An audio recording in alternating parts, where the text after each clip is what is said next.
Vamos conversar um pouquinho, então, agora sobre tudo isso com Altamiro Borges, que é presidente do Centro de Estudos da Mídia Alternativa Barão de Itararé, jornalista também. Oi, Miro, como você tá? Tudo bem por aí?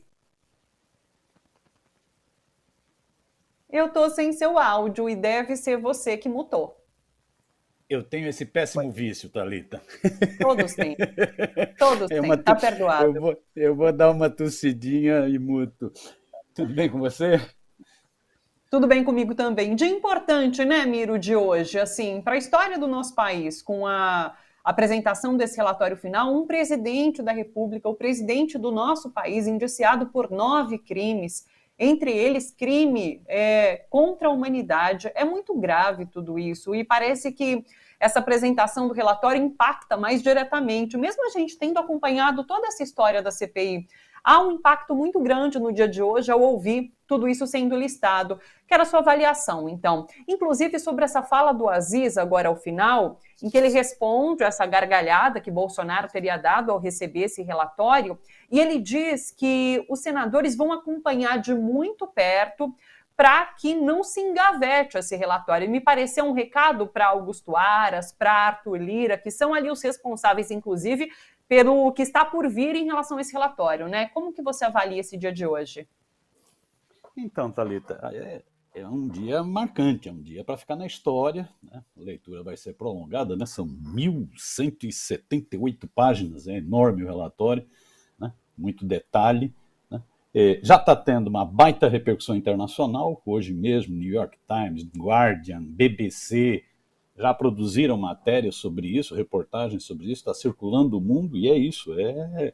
Bolsonaro pode ter escapado do termo genocida, mas no mundo ele vai ficar com essa estampa, com esse carimbo do genocida.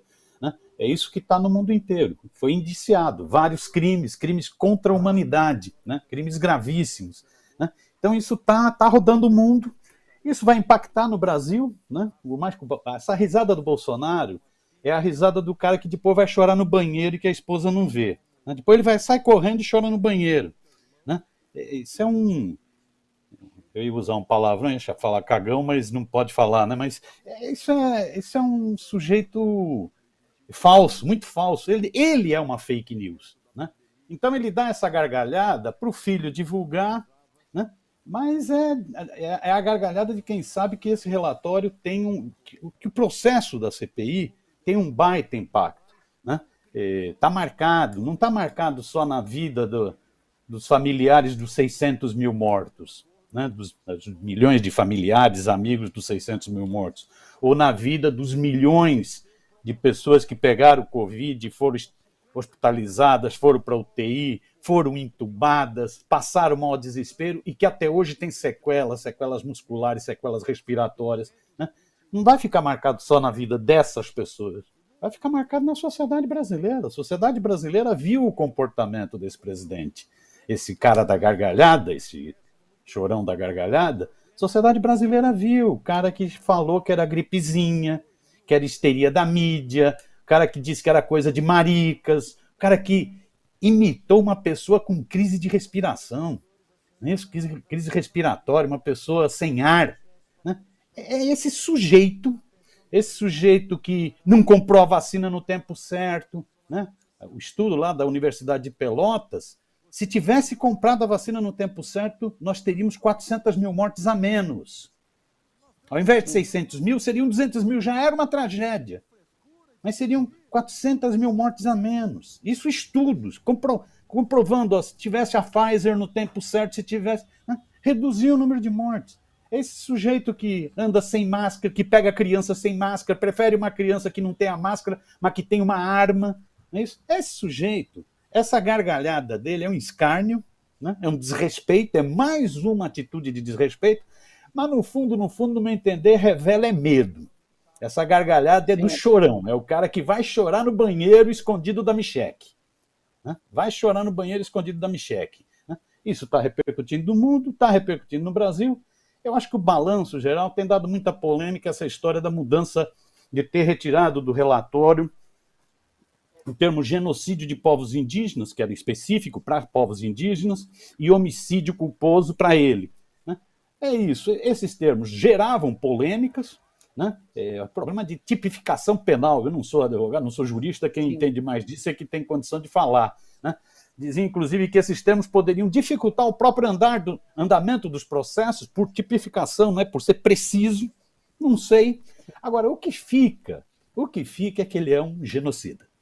Ou, se quiser usar um termo mais popular, ele é um assassino. Ele é um assassino, né? Isso é o que fica. Eu acho que o Renan, né, ele acabou, no relatório inicial dele, estava lá genocídio de povos indígenas, né? Estava lá homicídio culposo, ele acabou recuando. Eu acho que ele faz... É isso, ali é um colegiado, né? O fundamental é aprovar o relatório, né? E então ele dá um recuo para garantir a aprovação do relatório. Eu acho que o saldo, né, eu discordo de quem tem uma visão muito negativa, né, em função desses episódios, por último, respeito, mas discordo, esses episódios da nomenclatura, né? Teve pressão, né, você vê, teve editorial até do Globo, falando que era certo tirar o termo genocídio. Até o Globo se meteu nesse negócio, né?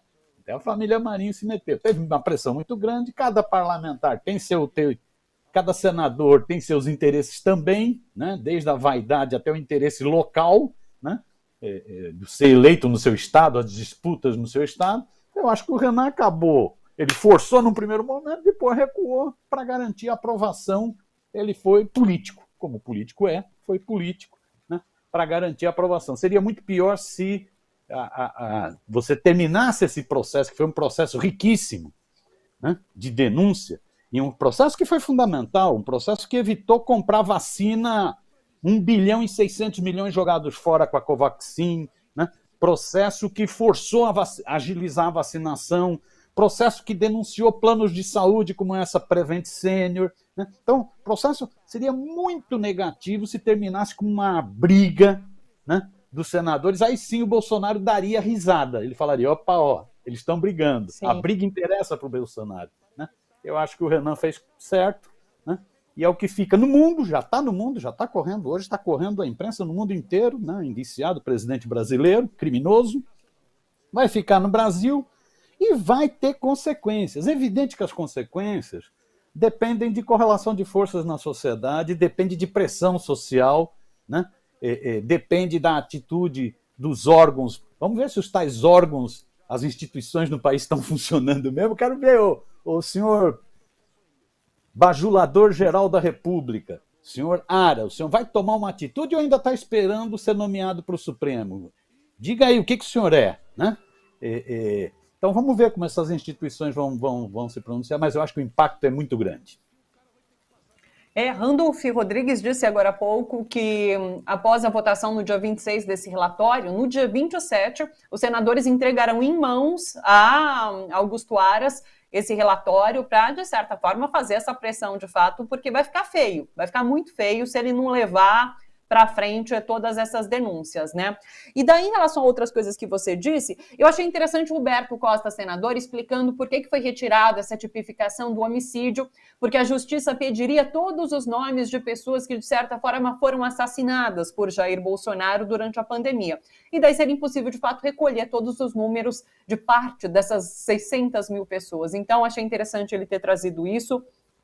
Sobre a gargalhada, concordo, parece também ser uma gargalhada de desespero, porque sabe que está muito feio para ele, pode ficar ainda muito pior, então dá para encarar como uma gargalhada de desespero também.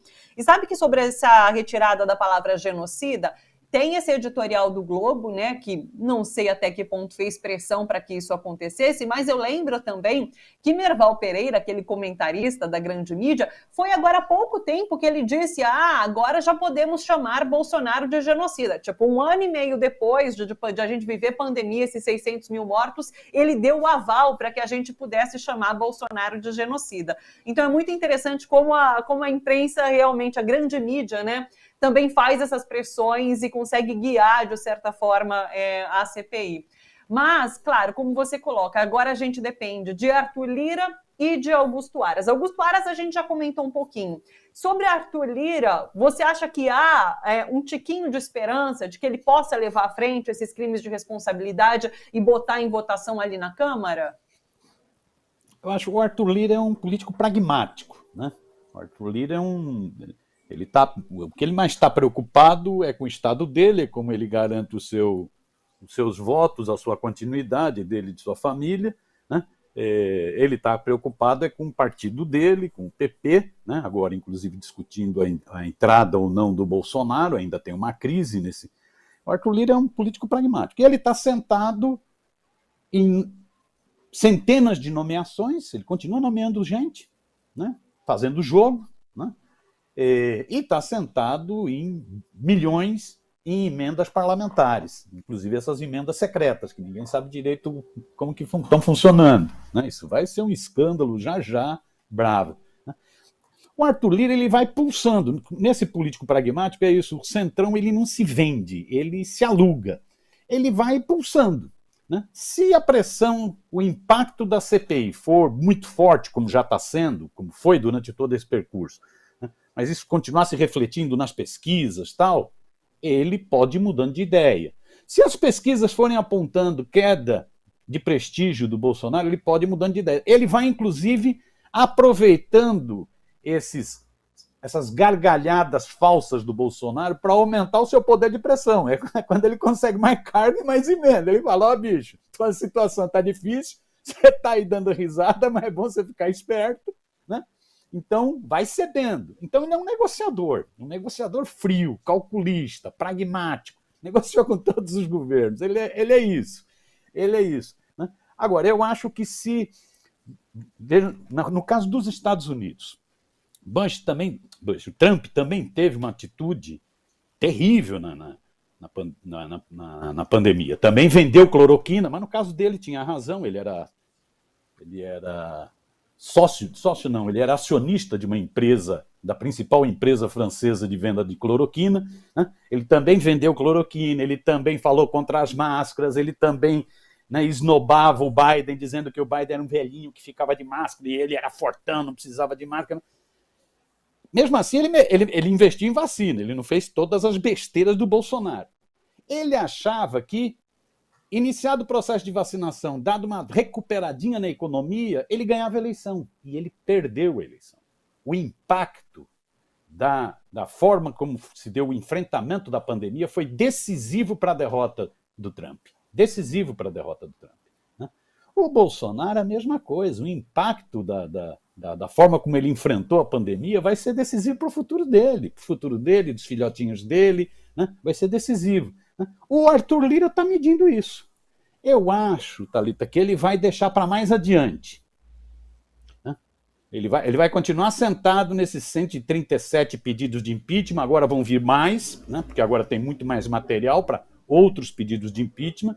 Ele vai continuar sentado, vai continuar negociando.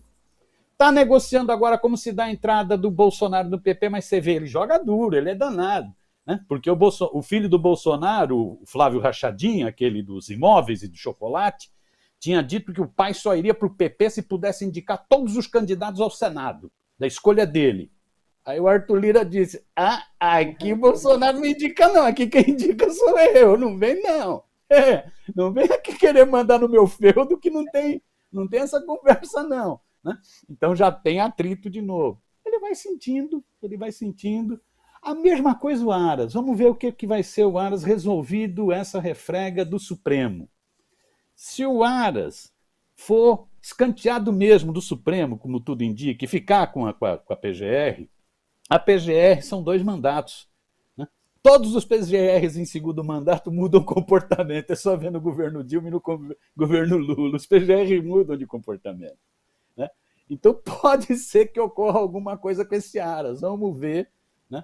Vamos ver também como ele vai se comportar resolvida a pendenga do Supremo, que ainda está brava. A gente fica torcendo para Augusto Aras se rebelar, né? Olha, não vai ter vaga no STF para você, Augusto Aras se rebela e bota ali, então, entrega para o STF essa investigação.